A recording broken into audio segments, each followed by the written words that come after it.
a quick trip to the Pittsburgh Zoo. For a story that really has nothing to do with the animals this time around, 2 words for you: all aboard. Most people come to the zoo to see the exotic animals, but the zoo has another big attraction, and this attraction doesn't have stripes like a tiger, ears like an elephant, and can't swim like a shark. This attraction is a miniature train that runs along the northernmost section of the zoo in Highland Park. The ride is a slow, peaceful one cutting through the Pennsylvania woodlands. Chris Chirilla knows a lot about the history of the train. He's also, not surprisingly, the train's engineer. I've worked at this zoo since 2002, and I've loved trains since I was a kid. These are the trains that I rode whenever I came to the zoo, so I have a lot of memories on them. And it's great just to be able to drive the trains. To me, I am a real engineer. These are my babies here driving these trains.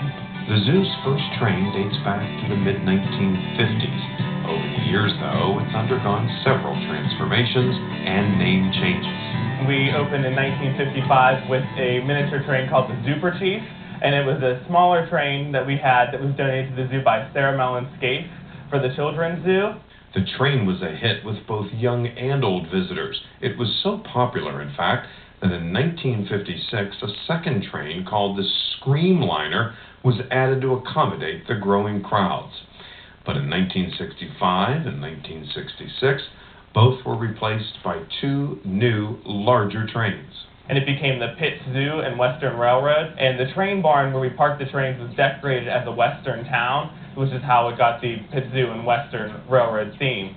The trains looked like old-fashioned steam engine locomotives, but they were actually powered by 4-cylinder gasoline engines, which put out enough power to propel the trains over the 1.5-mile route. Hey guys, ready for a train ride? Yeah. Today, these 2 trains remain in operation, although some changes have been made in the themes of the rides. In 1997, we became the Sumatran Express, and it basically just helped to tell the story of how animals were becoming extinct and becoming endangered, and how people were able to help them. Then in 2010, we became the Time Travelers Express, because we now tell the history of the zoo and how zoos have evolved, particularly the Pittsburgh Zoo, since we opened in 1898. It's an educational experience that visitors of all ages can take home with them after a ride on the train at the zoo. I've been coming all my life, and I'm coming back with all my grandkids, so sharing the experience. I think getting on the train is part of the tradition of coming to the zoo.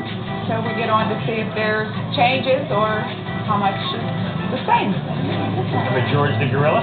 When you hear the whistle going, you kind of remember that the train's there, or you see it as you come through the entrance. The train is it's a nice relaxing ride for people to enjoy after their day at the zoo. So it's just a nice educational experience for children and adults to share their memories about the zoo whenever they come.